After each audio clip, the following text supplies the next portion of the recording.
Happy New Week and welcome to Prime Business with me, Emma Davis. Let's look at our stories for tonight.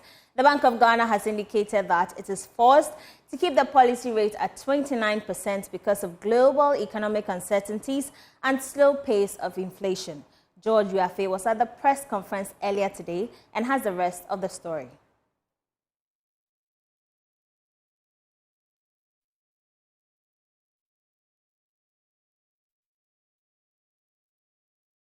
Addressing the media here in the boardroom of the Bank of Ghana, Governor Dr. Ernest Addison argued that there are still some global uncertainties and therefore it might be prudent to hold the rate at 29%. In the outlook, global inflation is expected to be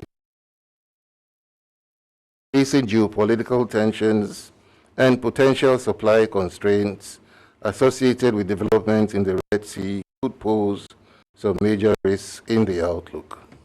Global financing conditions have remained tight despite easing inflation due to near-term risks such as the escalating developments in the Middle East, which may impact energy prices and force central banks to keep rates tighter for longer. On the Ghana cedi, Dr. Ernest Addison maintained that he is expecting the local currency to respond positively to the strong economic data that we are witnessing in the coming weeks. All of that put together has meant that we had an overall balance of payment surplus of about 0.46 billion. A year before that, the deficit was over 3 billion. So we are swinging from a deficit of over 3 billion to a surplus of 0.4 in 2023. This really is the picture that the major source of vulnerability underlying the currency, right, was the outflows from debt service payments and all of that, right? And that has helped us build reserves better. The Minister of Finance, Dr. Mohamed Amin Adam, has declared revenue mobilization as his topmost priority. According to him, this has become necessary due to the many expenditure handles in the country's governance structure. I beg your pardon. He made the declaration in an interaction with officers of the Customs Division of the Ghana Revenue Authority as part of his tour of the port. Here's more. This is the first visit by the Minister of Finance to the ports as part of efforts to get adequate information on the operations of key revenue agencies. According to data from the Customs Division of the Ghana Revenue Authority, there is a shortfall of about 11% in revenue for the first quarter of the year as compared to the same period last year. Declaring his intention to make revenue mobilization a top priority, Dr. Mohamed Amin Adam charged the officers to step up their work as more opportunities exist in boosting revenue. Revenue mobilization is my topmost priority, and this should not be surprising. Government has a duty to implement programs and projects, and also to compensate public sector workers. And to be able to do this means that we have to be able to generate the revenue that will be enough to meet these demands on government. Commissioner General of the Ghana Revenue Authority, Reverend Dr. Amishadai Usuamwa, hinted although there has been a shortfall in revenue, customs collection for Tema has grown by more than 70% in the period. For the first quarter of 2024, customs have grown the revenue by 74% year on year. And even though it's a very significant revenue growing 74% in just when you compare the 3 months of 2024 with the 3 months of 2023. I want to start, this growth comes because we have identified a number of leakages that we continue to work on. And as we work on these leakages, it helps us to be able to increase the revenue. And so this is something that we continue to do, and we are confident that as we do these things, the revenue will continue to increase. The finance minister, together with the delegation, also paid a courtesy call on the Ghana Ports and Harbours Authority to discuss pertinent issues of high cost of doing business at the ports. Responding to the concerns of high port charges, Director General of the authority, Michael Luguje, said they cannot be blamed for the high charges at the ports. Blisco Fabrics has launched a new collection of extensive cool designs. It has therefore chosen TV presenter Na Ashoko as its first Ghanaian brand influencer. According to its brand manager, Deborah Soa, this collaboration highlights Blisco's commitment to engaging with local talents and influencers to reach its audience effectively. Blisco's newest collection, dubbed Eclectic Cool, delves into a fusion of prints and unconventional color pairings, drawing inspiration from the diverse and authentic legacies of women.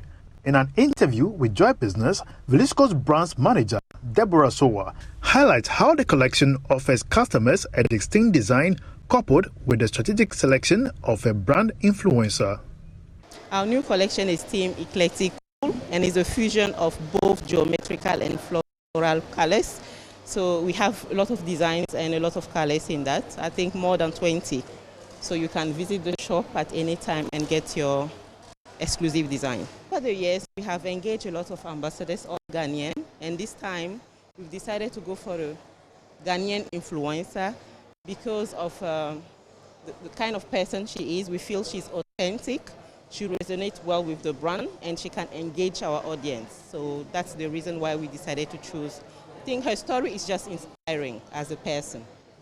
Blisco is unique and our colors are unique, and it's actually our consumers that are pushing our boundaries to more creativity and innovation. So if you realize, the Blisco you see today is different from the Blisco you see tomorrow. So we always bring new products every day to make our people happy. Ghanaian actress and media personality Na Ashoko Mensah-Doku also unveiled as the first Ghanaian brand influencer for Blisco's Fabric to promote its latest collection, Eclectic Cool. The high quality fabric. Blisco is one of those brands on the market that you can use for a very, very long time and be guaranteed or assured that the fabric will remain high quality and authentic. And the designs are very sophisticated. Perfect for women and men who love quality designs and love good fashion. So my association with the brand, I should say first of all, makes me so happy. And most importantly, I look forward to creating with amazing Ghanaian designers and exploring all the brand designs that Blisco has to offer in 2024. During the Ghana month this month, we noticed that a lot of us are trying to wear African prints, and we're falling in love with the African fabrics again. We don't have to wait until Friday to wear Friday wear or wear African prints. We can wear our African fabrics every day. And with the quality that Blisco gives us, you can wash it, iron it, rewash, and it will remain high quality. And the standard will not, you can be assured of good standard. With a history spanning nearly 2 centuries, Blisco has crafted over 350,000 original textile design and color variations. Many of these designs have evolved into cultural treasures embraced by African women and bestowed with names and meanings by traders across West and Central Africa. Everybody needs good karma, especially entrepreneurs. Today, we learn about 2 things. 1, the role of karma in entrepreneurship.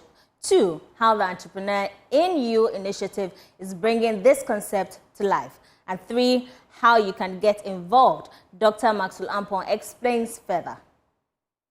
It's not about how big you give, but that you give to put good karma out there. Hello, today we are exploring the role of karma in entrepreneurship. Now, before you think concepts like karma have no place in business, understand I'm coming from the angle where the energy that we put out there circles back to us. Plus, I'm thrilled to share with you how our Entrepreneur You initiative is making a tangible difference at the chest diseases unit of the Kolebu Teaching Hospital. So why is the entrepreneur advocate like me now preaching doing good works? It's because I believe that karma in its simplest form is the concept that whatever goes around comes around. In business, it means that the positivity, the honesty, and the generosity that you extend in your dealings can come back to benefit you in many shocking and unexpected ways. Whether it's through the loyalty of satisfied customers, or the dedication of your happy employees, or even the unwavering support of the community that you work in, know that good karma is the foundation on which long-lasting success is built. To bring this concept to life, this entrepreneurial initiative from the Africa School of Entrepreneurship has partnered with the Kolebu Teaching Hospital, specifically the Chest Diseases Unit. By contributing a monthly token, stakeholders of this initiative, like you, like me, can help provide essential care and medication for those that need it the most. Understand that most of us are giving 2 digits. It's nothing major. It's not about how big you give, but that you give to put good karma out there. It's a powerful example of how entrepreneurs like you and me can extend our impact beyond the business world by creating ripples of positivity that can reach far and wide.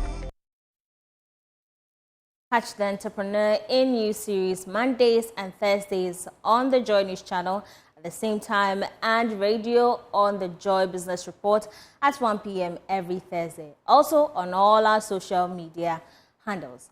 That's how we part company tonight. I am Emma Davis. For more business news, do log on to myjoyonline.com. Have a good evening.